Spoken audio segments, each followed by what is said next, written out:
Добар ден, почитувани, ја следите најновата Телма амбуланта. Петочното издание го реализираме во соработка со приватната клиничка болница Жан Митрев. Во минатото, мирувањето во бременоста се сметаше за златно правило кај сите трудници, но денеска препораките се поинакви. Кои се бенефитите од физичката активност за време на бременоста, ќе ја запрашаме доктор Виолета Николов, гинеколог-акушер, во клиничката болница Жан Митрев. Разговорот ќе го проследите по рекламите, а ќе имате можност да поставите и прашања во програма. Останете на Телма.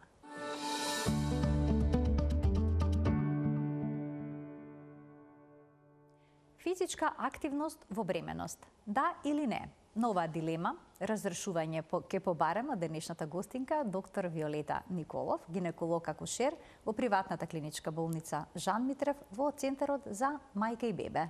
Добре ни дојдовте во студиото на Телма, докторке, и добар ден. Добар ден, добро ве најдов. Поздрав до гледачите.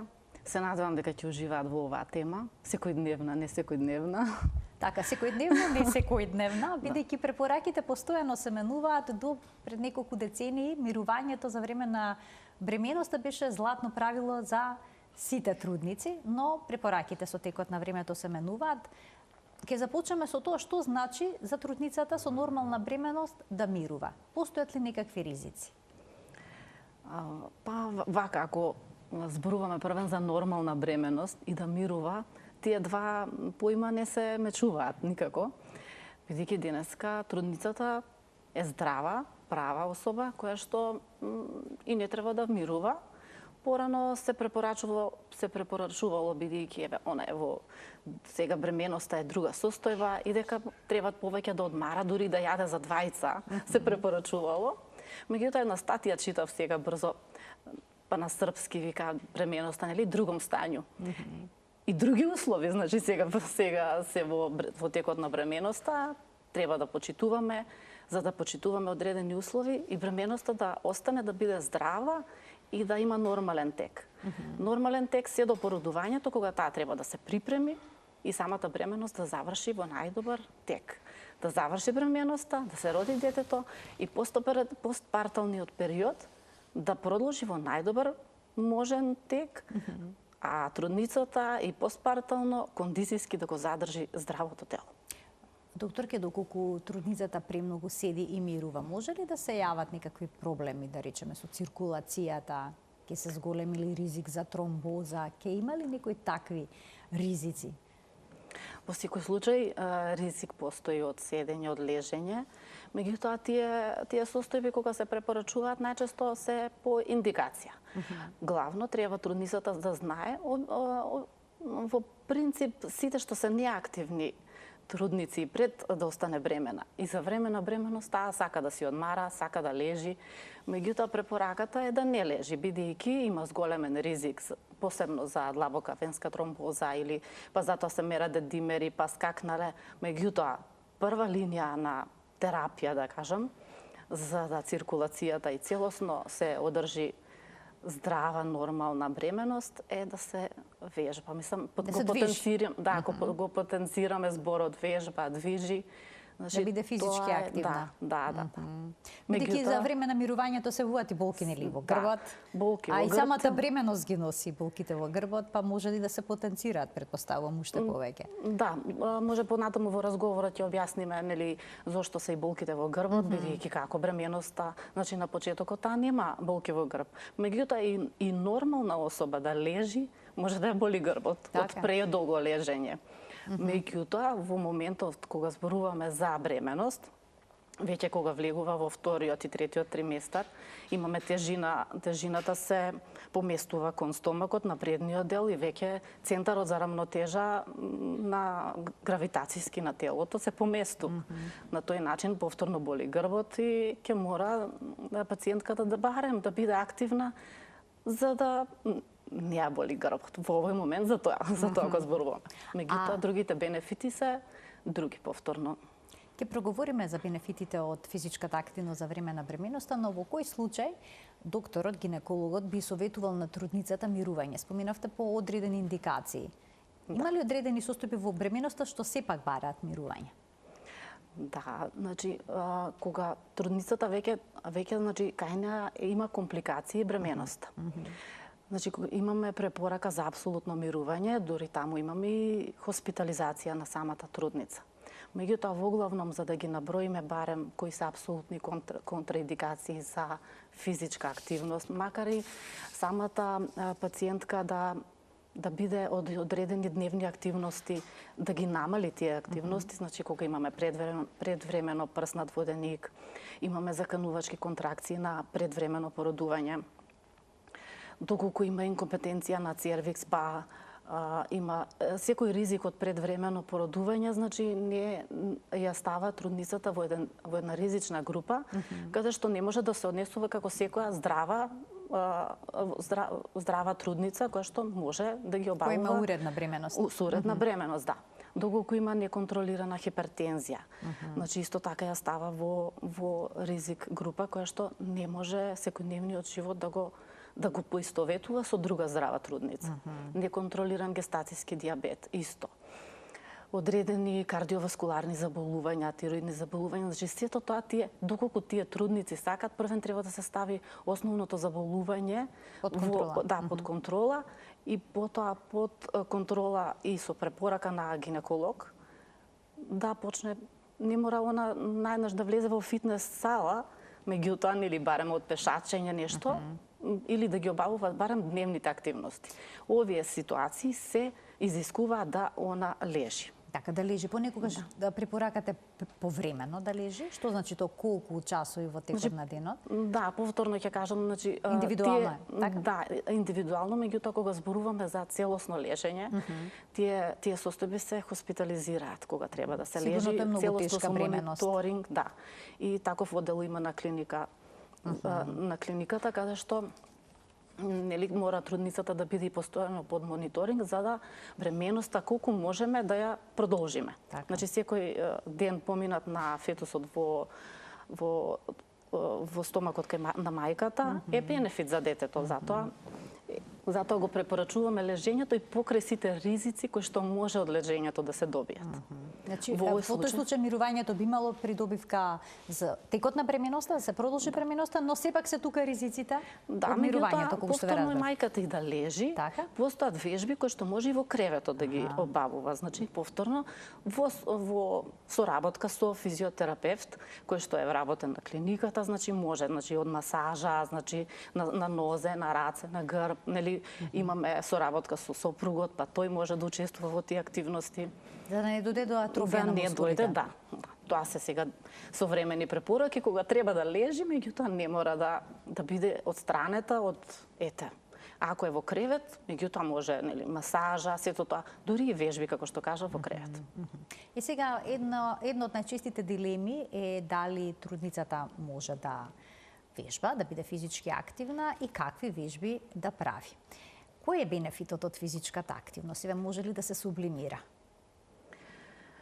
во овој животен период на жената? Да, па денешнава трка, сите стресови се, меѓутоа кога ќе се влезе барем во овој период, ако генерализираме, значи вака да се поправам самата, во глобала здрав живот на сите се препорачува, на сите физичка активност поради седентарниот живот со работата врзани во моментов сега кога зборуваме за трудница. Секоја трудница која што е здрава особа не е контраиндицирана физичка активност. Физичката активност е сега за многу убав збор го имаат кажано антенатална физичка активност, која што веќе е влезен во протоколи на препорака. Кога што ние можеме да ги црпиме тие препораки од Американското здружение на гинеколози и обстетричари, Кралскиот клуб на Велика Британија на гинеколози и обстетричари, Канада веќе издава протоколи за препораки од 2019 година дека секоја здрава жена треба да биде физички активна, доколку била претходно активна, да продолжи. Сега ризична група се оние што се физички неактивни и пред бременоста. Треба да ги натераме да бидат барем оние вежби што во текот на бременоста, после ќе ги објасниме, барем во текот на бременоста кои ќе го олеснат текот на бременоста, да ги намалат барем компликациите, например, од хипертензија, прееклампсија, гестацијски дијабет. Постои студија дека дури 25% ја намалува и депресијата, физичката активност. Значи, сите полесно породување. Значи, сето таа физичката Може активност... да се намалат отоците што се вуваат за време на бременоста со помош на физичка активност? Се забрзува циркулација, значи отоците најчесто или премногу стоење или премногу седење, затоа се препорачува активност за да отоците, особено најчесто ако се на крај на ден викаме да легне, да ги поткрене нозите, наутро се тие отоци ги нема. Меѓутоа, доколку постојат отоци цело време, тоа е веќе состојба која што треба да се јави на лекар и за да се исконтролира. Меѓутоа, отоци кои што се јавуваат поради предолго седење, предолго стоење, тоа се ситуации кои што не треба да ги практикува премногу трудницата и затоа треба да биде физички активна, нели за тоа цело време зборуваме. А дали она трудница што е физички активна, полесно ќе ја контролира и телесната тежина, односно, дали со физичката активност поедноставно ќе се спречи прекомерното зголемување на телесната тежина?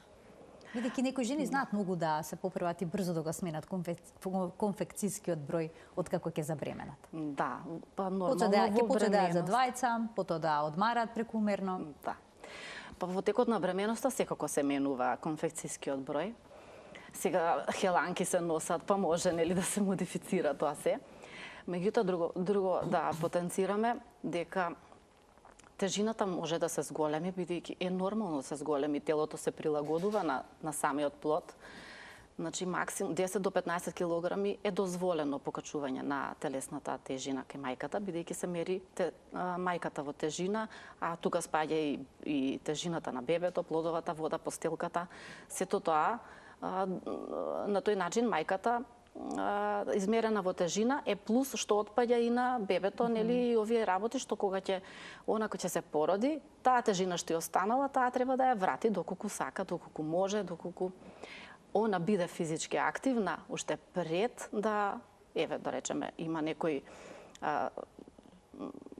живот дека пред да остане трудна, она имала некои секојдневни активности на физичка активност, посетува било или спортува или посетува фитнес сали, знае како треба, пешачи, трча. Значи она веќе знае некој ритам има за кој е бенефитот од физичката активност. Веќе кога влегува во бремена, и е полесно да влезе во физичка активност, да намали, да зголеми, во зависност од тоа како и дозволува телото. Бидејќи мора да го слуша телото, не може да се презаморува од премногу физичка активност па да изгуби во тежина. Тоа не е добро да изгуби во тежина.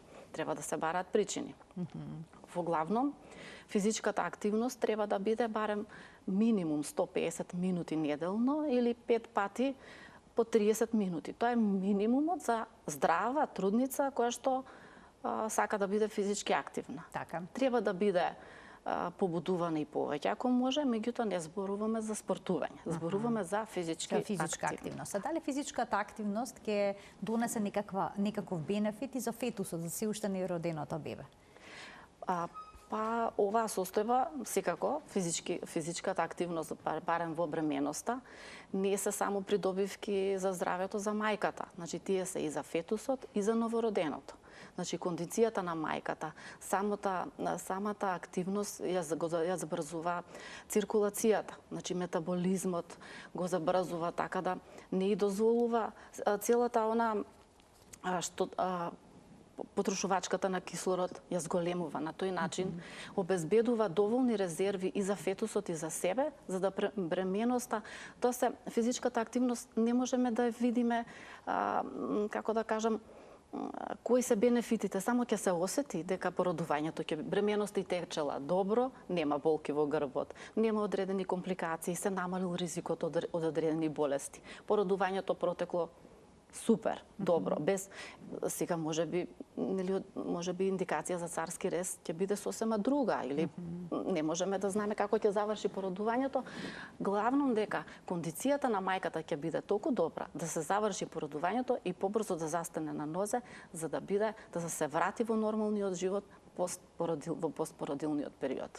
Ке ги поканим гледачите од овој момент да се вклучат во денешната Телма амбуланта со нивни прашања. Почитувани, емисијата е контактна, телефонскиот број на телевизија Телма е испишан на екранот. Доктор Виолета Николов, гинеколог акушер, во приватната клиничка болница Жан Митрев е гостинка во студиото на Телма. Таа ќе ги даде сите одговори на прашањата што вас ве засегаат и ве интересираат, а секако ние имаме исто така бројни прашања и бројни дилеми што бараме да бидат разрешени. Следната дилема е оние жени кои што биле физички активни, не е мал бројот на жените кои што денеска се грижат за сопственото здравје и сопствениот изглед со редовно вежбање. Откако ќе забременат, дали е неопходно да направат некаква промена во планот на вежбање или пак може да продолжат со истото темпо? Па, веќе зборуваме за жени што биле активни или жени што биле спортистки. Значи, денес... Ке разгледаме спортистките засебно. Ето така, да ги поделиме, бидејќи, значи, едните имаат еден живот, другите имаат друг живот. Така. Начинот на гледањето на физичката активност за двете групи е различен. Значи, оние што биле физички активни, посетувале часови по јога, пилатес. Рекреативно, кој што се занимавале рекреативно со... не се менува спорт. многу. Прво да кажам дека јас како гинеколог не можам да навлегувам во формирање на тренинг, интензитет, јачина или жената колку може, како може. Тоа фитнес тренерите или некој тренер што она мора да се консултира и што треба, можам само да дадам препораки. Така, но кои се гинеколошките препораки? Да, препораки, она што може. Меѓутоа за интензитет и јачина на тренинг е свесна самата жена, бидејќи во ниедна препорака не вика не смее. Не се забранува. Само се препорачува и не се препорачува. Значи во моментов препорачуваме, како што кажав и преска, 150 минимум е 150 минути физичка активност со типот на пешачење, брзо одење. Значи многу се добри вежбите во вода, бидејќи таму во подмината бременост тежината толку жената не ја осеќа, е полесна и подобро може да ги прави вежбите. Значи може да пилатесот, ако не го спомнав, може да танцува, така да двајцата партнери можат, нели, еве, физичката активност заедно да обавуваат. Сите оние спортови што се контактни или што изискуваат екстремни спортови, значи веќе тие се забранети. Се забранети. Ќе продискутираме подетално може да биде рекреативно во тие. Така. Добро, значи ајде да се задржиме тогаш и што е забрането во текот на бременост. Еве да речеме возење велосипед, дали може? Се препорачува статички велосипед, бидејќи возење велосипед на отворено не е, поради може да падне, може да нерамен терен, па сето тоа придонесува до тресење на целото тело и тоа е неповолно за бременоста. Можеби на почетокот во првиот триместар, меѓутоа после тога не се препорачува возење велосипед надвор. Возење велосипед оштенаш во домашни услови или во фитнес сала, статичен, да, може. Барем за тоа. Контакти спортови, споменавте, тоа не е прифатливо, бидејќи може да дојде до повреда. Споменавте пливањето дека е препорачливо. Имаме гледач, пред да го вклучиме гледачот, да ве прашам, еве, жената, значи што е трудна, може да оди на базен, дали постои ризик од водата? Доколку не е доволно чиста, па да добие некаква инфекција. Препорачувате ли да се оди на базен? Да, значи во препораките постои, може да се оди, освен денеска сите базени се хлорираат, имаат безбедносни мерки кои што, нели, мора да бидат чисти, стерилни, не можам да навлегувам во сето тоа, меѓутоа барем даваат едно чувство на сигурност дека нема бактерија која што може да се пренесе и да биде штетна по здравјето, не само за трудната, и сите останати кои што ги користат услугите на базенот. Така да за трудна слободно може да користи базен. Ќе ги вклучиме гледачите со прашања, потоа ќе продолжиме наму каде што запревме. Добар ден. Добар ден за првиот гледач во денешната емисија. Добар ден, ве слушаме одлично. Повелете. Имам прашање. Така, повелете. Јас, керка ми е 45 години, мислам оперирана е на матка, мислам има тумори, оперирана, матката и стои, и исто оперирана е од, мислам пак туморче на градата, и градата не е извадена, ама мензис нема више, скоро година и пол, и дали може да остане бремена на некој начин, такам да знам. Така, значи веќе нема циклус менструален, така? Не. А предходно оперирана од бенигни тумори, така? Бенигни се, Да. не се малигни. Добро. И ви интересира дали може да забремени на таа возраст, кои се шансите за тоа? Ви благодарам за вклучување во програма. Повелете. Вака го гледаме жената на 45 години, значи она секако спонтано веќе 45 години се релативно години кои што не може, треба да се може природата ако сака да даде. Меѓутоа во овој момент на оперирана дојка не сум сигурна, само не знаев дали е бенигно или малигно. Значи може прима терапија која што Кога што разбра бенигде бил туморот на матката, а не прашав за дојката. Значи, жената во секој случај треба да дојде на контрола на гинеколог. Сигурно ќе треба консултација со доктор специјалист по стерилитет. Но доколку е завршен менструалниот циклус, доколку жената повеќе не добива менструација, има методи и начини, нели, за да се остане бремена, меѓутоа кај неа малку шансите и со болестите се треба да се доиследи. Вака сега давање шанса лажна, не можам да зборувам за дали може или не може. Мора да има преглед, па да се види. Друго е 45 години неоперирана, дали може, отколку со болестите. Така. Ние продолжуваме понатаму, зборувавме за бременностите и оние спортски активности што не се препорачливи, не се посакувани, набројавте дел од нив, да не треба да додадете уште нешто. Колективните спортови. Колективни спортови, групни. Групни спортови, тоа се исто планинарење над 2000 метри надморска височина, освен ако претходно не планинарала самата особа или спортистка, па може да издржи. Меѓутоа препораки за над 2000 не. И до 2000 повторно е знак прашалник за дали може жената да издржи или не. Значи тука е сето тоа дилема. Во глобала сите лесни спортови, лесен спорт нема, меѓутоа главно да не биде контактно, да не биде насилно, исто нуркање, значи вајде нема да си дозволи. Нешто поекстремно, така. Поекстремно, да. Понекогаш на пациентите треба да им се каже, мисля дека ако не си го набрил тоа, дека е дозволено, така да скијање, сурфање. Значи се тоа треба да им наброиш, бидејќи ако не е набројано, ако не е на листата, на црната листа, може би е на листа на дозволено. Така. Значи се што може всушност да предизвика некаква травма и повреда за време на бременост. Да, можеме веќе во вториот триместар исто така треба да внимава. Така се разликуваат ли вежбите во првиот триместар од бременоста, вториот и третиот? Да, како да ми ги читавте мислите. Значи вежбите во првиот триместар се разликуваат секако, значи многу е битно во вториот триместар вежби кои што нема да го зголемуваат притисокот во абдоминалната празнина и нема да прават притисок на матката. Значи стомачни во прв триместар може и меѓутоа бидејќи тие што биле премногу активни и правеле стомачни и некои други нели за зацврснување. Друго е зацврснување раце, мускули и нозе, меѓутоа веќе кога доаѓаме за стомачни и стомачарегија. Да, меѓутоа многу е битно да бременоста е здрава, да нема крварење, да нема некои проблеми кои што можат да предизвикаат прерано завршување на бременоста. Значи во првиот триместар може, меѓутоа како веќе напреднува бременоста, не барем од стомачни, одредени сите што се вежби сега да не ги мислам да ги До кој месец може да се вежбаат вежби на грб, кога жената лежи на грб? Се препорачува до крај на бременоста, да, меѓутоа веќе во вториот триместар и третиот не се препорачува долго лежење на грб. Или доколку осеќа замор, се модифицираат. Повторно доколку е во контакт со физиотренер, па тој да и препорача. Значи тоа се модификува. Главно во првиот триместар вежба, повторно многу е битно зглобовите. Зглобовите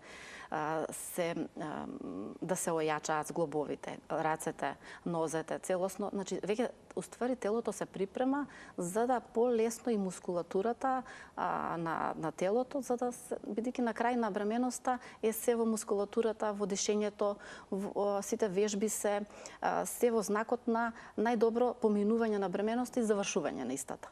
Значи, вежби на зглобови, дишење и рамнотежа. Бидејќи рамнотежата, како преска што кажав, значи не е централизирана на рбетот, веќе имаме напред стомак, каде што тежината оди напред и сега најнаш трудниците кога ги гледаме како звонче одат, нели? И таа сега треба да вежба за да ги намали болките и во грбот, сето тоа тежината треба да ја износи, тежината нејзина игра голема улога, така што доколку е физички активна, сето тоа и допринесува да полесно се движи, полесно ги извршува вежбите, дали се пилатес, дали се јога, дали пешачење, брзо одење, трчање, лесен джогинг. Сето тоа е окей. Меѓутоа, вежбите, повторно ќе речам, за дишење се многу важни во третиот триместар, кога се припремаат и се одредени пилатес и јога, да ги зајакне мускулите не само на стомачната празнина и на карличното дно, за да во најдобра можна кондиција биде спремна. Така, има често пати јога за трудници, значи тоа е нешто што вие како гинеколог го препорачувате, да се даде шанса да се посетуваат тие часови. Што е со кегеловите вежби? Можеме да прочитаме дека во бременоста се препорачуваат овие вежби. За каков тип на физичка активност станува збор? Кој дел од телото всушност се активира? Мускулатурата на кој дел од телото се активира? Значи, кегеловите вежби се за намалување на ризик од уринарна инконтиненција. Значи, зборуваме за мускулатура на карлично дно. Со тоа, колку повеќе е во физичката активност во текот на бременоста на самата жена, треба да се обрне внимание доколку не ги практикува, да почне да ги практикува, бидејќи тие се вежби кои што не само ги затврснуваат мускулите на карличното дно, го леснуваат породувањето и после породувањето на тој начин, бидејќи мускулатурата на вежбана е јака и дозволува брзо враќање барем на оној дел што е засегнат најмногу од породувањето, за да се врати во првобитната положба. Понатаму, затоа еден од ризик факторите за уринарна инконтиненција е слаба карлична мускулатура. Уринарна инконтиненција, само да појасниме дека е неволно испуштање на урина, подмочување. Да, тоа може да се јави и после породувањето веднаш, па треба одреден период повторно на вежби. Прва линија секако е на терапија физичката активност. Значи, самите вежби ќе го зацврстат карличното дно и ќе коригираат уринарната инконтиненција. На овој начин она инвестира во незиното здравје. Значи нешто како инвестициски фонд што зборува, сега имаме ние нели инвестиција во нашето тело. Колку повеќе му даваш, толку повеќе ќе добиеш. Колку често да се прават кегеловите вежби во бременоста? И дали е безбедно да се изведуваат во било кој период? Да. Кегеловите вежби може да се извршуваат во текот на целата бременост. Значи во самите препораки од дневно, нели 30 минути па и до 40, тие треба да бидат дел од самите вежби за физичка активност. Значи без кегеловите вежби практично и не би замислувала самата активност на жената. Препорака е да биде целата бременост и после бременоста, доколку може. Значи многу е битно жената да сака да биде, така да самите вежби, самите упатства и самата друга состојба ја тераат на она што треба и како треба да се прилагоди на самата состојба и вежбите да ги прилагоди. Доктор, ке може да се вежба со тежина за време на бременоста? Па гледајќи ги сликите во позадина. Дали тежината може да предизвика предвремено породување?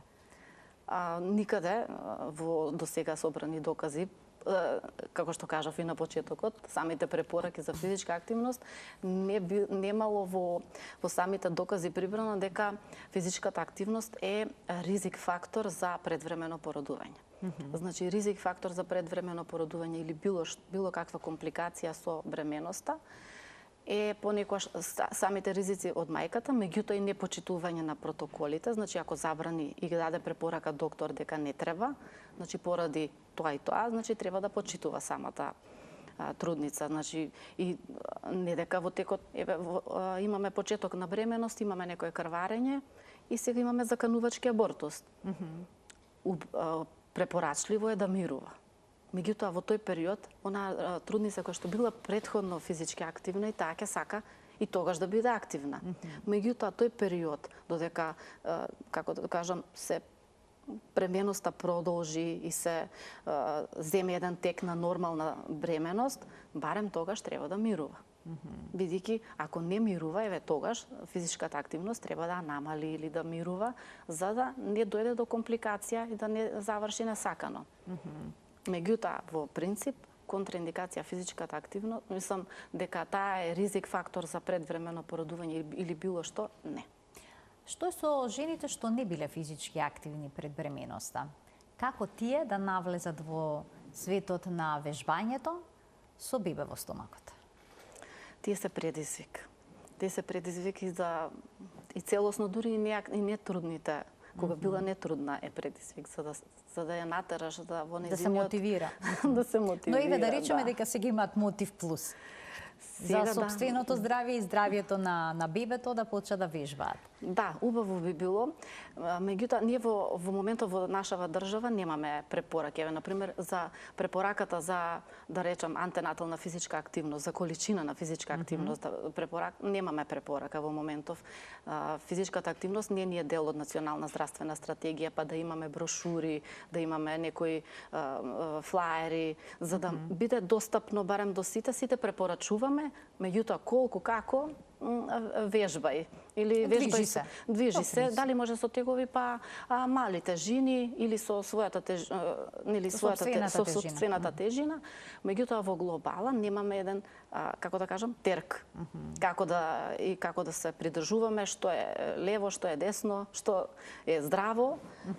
Но постојат такви протоколи, така? Да, значи. И што велат тие? Што треба да прави жената која што никогаш претходно не вежбала? Во тие протоколи вика дека секоја здрава бременост треба да продолжи да биде физички активна. Повторно незгодни се таа група на физички неактивни, дека треба да се мотивираат да бидат физички активни, посебно трудниците со неконтролиран гестацијски дијабет и оние жени кои што имаат body mass index над 25. Исто така и тие се предизвик. Што тоа значи над 25? Обезни. Обезни. Да, дека треба. Значи, бидејќи самата физичка активност по статистика светска вика намалување за 25% на депресијата, значи истовремено го негува менталното здравје, значи не само физичката кондиција, туку и менталното здравје го негува и намалува ризик од 40% на гестацијски дијабет, хипертензија и преекламсија. Покрај другите бенефити, нели, на кардиоваскуларниот систем, на метаболизмот на гастроинтестиналниот тракт, целосно, значи, како што кажав преска, инвестиција во сопственото здравје. Препораката е 150 уште еднаш да повторам. Со што да започнат, ева? Да речеме со пешачење? Што препорачувате? Со што да стартуваат? Тие што не се активни, најдобро би било со пешачење. Меѓутоа, за нив пешачењето можеби е премногу. Убаво би било 20 минути, например, да почне 3 пати во неделата. Наредната недела да го зголеми пешачењето 20 минути за 5 минути, 25 или па 20 минути 4 дена во неделата. Барем да биде редовна и доколку може, барем 30 минути да ги посвети за себе. Пешачењето мислам дека и не е за секој може да си го дозволи. Веќе во бременост, освен ако е на работа, па работниот процес не и дозволува. Во глобала трудниците, оние седечки што работат, не земаат боледување. Меѓутоа, малку кога има потешка работата, знаат и те како да се чуваат, па веднаш одат на боледување, тога и повторно, и кога се на боледување, никој не им забранува да не бидат физички активни. Така, значи, но овој период обично го користат за да одморат, а одморот треба да биде активен. Всушност, значи активен одмор со движење. И сега треба ли да си го следат индивидуалното чувство за оптовареност, да се движат се додека не почувствуваат дека го загубиле здивот? Може се загуби здивот пешачење или не? Или прето само трчање може? Па добро, брзо одење и интензитетот е веќе поголем. Така. Меѓутоа препораката повторно е доколку го загуби здивот да одмори. Така. Или доколку тоа се случува со тренер, значи треба да се смени должината и интензитетот на тренингот. За да не доаѓа до губење на здив или губење на свест, бидејќи лесно може трудницата и од лежење на грб да изгуби и да се намали притисокот и да изгуби свест. свест, така да мора да се модифицира, да се слушаат овие симптоми на телото, кои што кажуваат дека треба да се смени нешто. Ќе ги вклучиме гледачите со нивни прашања. Добар ден. Добар ден за следниот гледач во денешната Телма амбуланта. Ве слушаме, повелете. Добар ден. Поздрав до вас во студијата. Ви благодарам. Би сакала да прашам за зголемена плодова вода. Се работи за трудница 35-та недела. Кои се ризик факторите за плодот, нормално и за трудницата, и што би можело да ја предизвика таа зголемена плодова вода? Така, ви благодарам за вклучувањето во програма. Повелете, докторки. Вака сега, значи 35-та недела рече. Значи првента трудница требало, се надавам дека скринингот што го направила на 22-та недела дека било се окей. И кој ја диагностицира зголемена плодова вода, значи таа жена сега веќе треба да оди на контроли, поради тоа што веќе влегува во крајниот период на породување и да се менаџира породувањето. Која е причината и зошто? Треба да се побара, значи истовремено пропратни, дали има болести од притисок, значи дали има оттоци на нозете, да се видат протеини во урина, значи да се види која е причината. И сигурно оваа состојба така нема да се остави да биде дома. Може да има последица на бебето? Мислам дека тоа беше едно од прашањата на гледачката. Значи самата контрола укажува дека што ми ја веќе ќе почнат на 2 дена да закажуваат да дојде на контрола. Значи контролата значи дека нема да се остави, нема да дојде до такво нешто. Во принцип денешните трудници се контролирани. И може би денеска бил прегледот, се измерила повеќе вода, утре ќе дојде за 2 дена на контрола, па ќе се измери. Значи, затоа се прават 2-3 контролни прегледи за да се види дали е тоа, дали има потреба. Значи се мери плод, биометрија, СТГ ќе се види, значи се менаџира, значи се менаџира вас веднаш не се оди на завршување, значи затоа плюс е 35-та недела, не е. Уште еден гледач ке вклучиме. Добар ден. Се надевам дека успешно ќе се вклучи гледачот. Бидејќи пред малку имаше обид тоа да го направи, но не успеа. Еве уште една можност за него. Добар ден. Ало.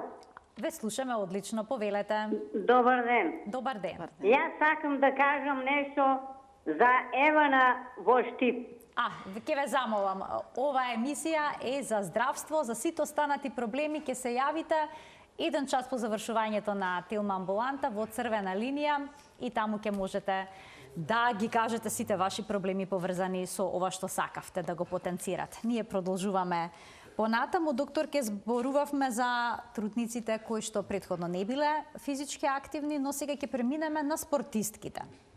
Дали тие можат да вежбаат со ист интензитет, да имаат професионални тренинзи во текот на целата бременост? Бидејќи секакви примери гледаме на Инстаграм, на социјалните мрежи. Да. Има некои што продолжува да креваат тегови. Да, тоа веќе мислам кревањето тегови веќе нема, не се препорачува веќе во бременост. И во принцип професионалните спортисти, бидејќи денес спортот е бизнис. Самата професионална спортистка го менаџира бременоста, кога да остане бремена, кога не. Кај нас во Македонија мислам дека немало, барем јавно до сега, дека некоја спортистка за да остане бремена имала проблем.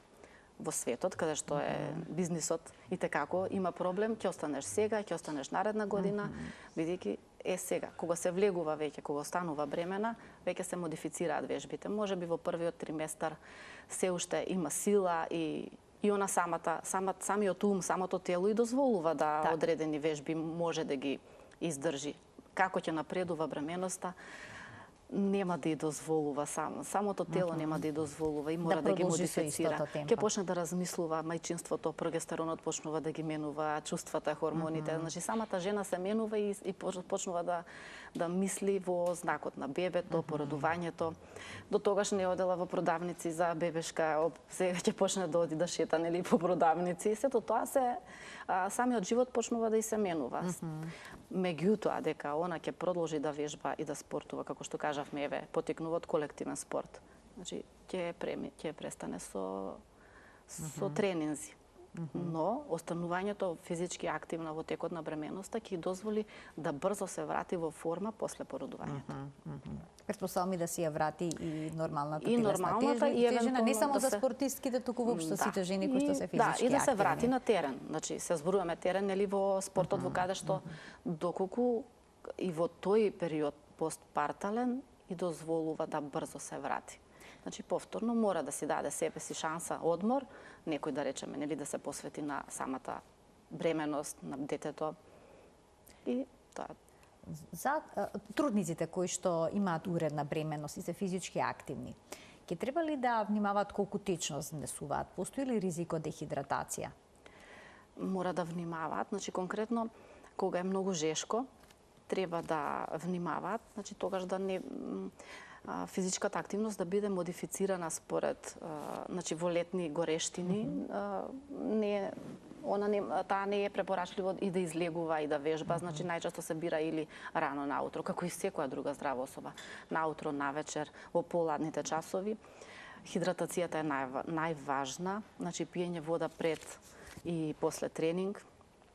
Тоа е најважно. Значи, храната мора да биде разновидна, балансирана, да има и овошје, и зеленчук, нели, чинијата треба да биде од сите бои.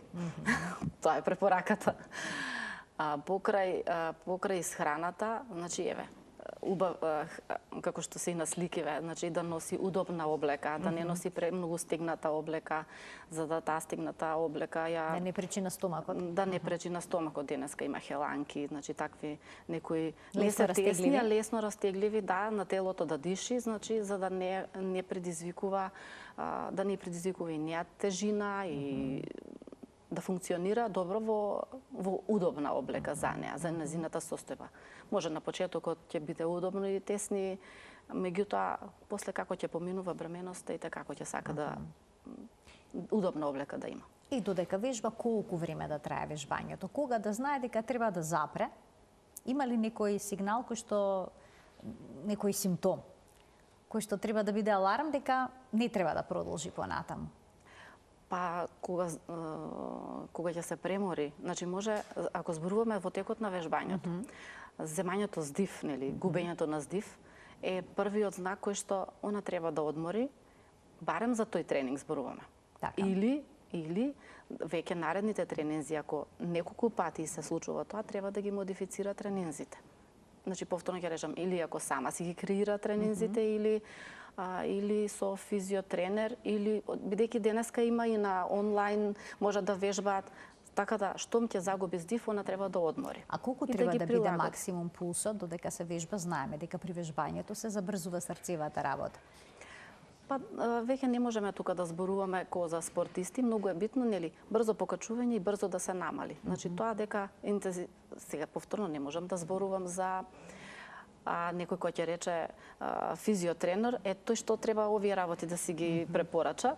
Јас како гинеколог исто не би влегла во тие препораки, да кажам. Меѓутоа, она конкретно земањето на здив е тоа што треба да ја натера да ја модифицира вежбата или да престане со тренинг. Да одмори, па може да продолжи. Тоа е тестот со разговор, викаме, додека вежба, доколку може да зборува, значи она може да продолжи со тренинг. Штом зема здив и се зема здивот, значи она мора да престане. Покрај интензитетот на тренинзите, она мора да евентуално ако не може секој ден, барем преку еден ден, меѓутоа да го задржи темпото на физичка активност. А после породувањето, колку време после породувањето може да се почне со физичка активност и дали препорачуваат брзо по породувањето жената да се врати на Да, во принцип вежбање? 6 недели кажуваме постпородилен период, кога ќе се направи првата контрола на гинеколог, за да се види состојбата на самата трудница, и тоа е период кој што е доколку е она спремна за да вежба, значи барем да пешачи. Значи денеска сме видели мајки, децата во кенгури и сите тие собиранки на мајки со деца, нели? се многу убави и убави на слики кога ќе се сето тоа ги мотивира и убаво како да кажам убави мотиви се за да излезе. Значи дури она што не била активна, сега може да биде активна, меѓутоа нели да не се за прошетка. Барем за прошеткот и сето тоа е физичка активност, да воздух да земеш, да наполниш бели дробови, сето тоа е бидејќи физичка активност не е по дома работењето. Треба да испанеш барем парк, да пропешачиш и искрено сите тие активности со трудници и со бебиња во кенгури многу ми се допаѓаат. А што со жените кои што се породени со царски рез, а сакаат да почнат да вежбаат? Дали кај нив важат некои поинакви правила? Па вака сега, во глобала, таа го слуша своето тело. Значи, ниту царскиот рез може само да ги продолжи одредени денови на одмор, меѓутоа враќање на било какви дневни активности, бидејќи за мене искрено пешачењето е дневна активност. За некој не е. Меѓутоа, доколку низиното тело е спремно, барем, во моментот кога е спремна, таа може да се барем да почне со пешачење брзо одење. Значи еве јога дома може, значи денеска нели тие онлайн часови ни дозволуваат и дома да бидеме активни, да. Така да не мора она да има некои припреми, па сега ранец, спремање, нели да оди да излезе. Не мора тоа време да се губи за да се стигне до местото за вежбање, доколку нема време сега. Денеска се прилагодуваме на секаков начин. Тоа е мотив плюс, па кога ќе отиде некаде каде што има и други луѓе што вежбаат, но сепак може и во домот да се направи еден успешен мини тренинг домашен кој што би го подобрил здравјето и на трудницата и на жената што се породила, а и воопшто или на сите жени тоа позитивно да влие. Јас ви благодарам многу за вашето денешно гостување во Телма амбуланта. Се надевам дека со овој разговор ги мотивиравте трудниците да бидат физички активни, бидејќи има многу бенефити од физичката активност, ги набројавте. Еве, оние што не вежбале до сега, може да почат со прошетки и со шетање, така? Да, прошетката, шетањето е најидеалното. Мислам дека ќе потрошиш време на нешто што е без пари, а многу значи. Така. Ви благодарам уште еднаш за денешното гостување, ќе им заблагодарам и на гледачите што не следеа и денеска со внимание и проследија уште една емисија на Телма амбуланта која што ја реализиравме во соработка со приватната болница Жан Митрев. Ви посакувам убав ден.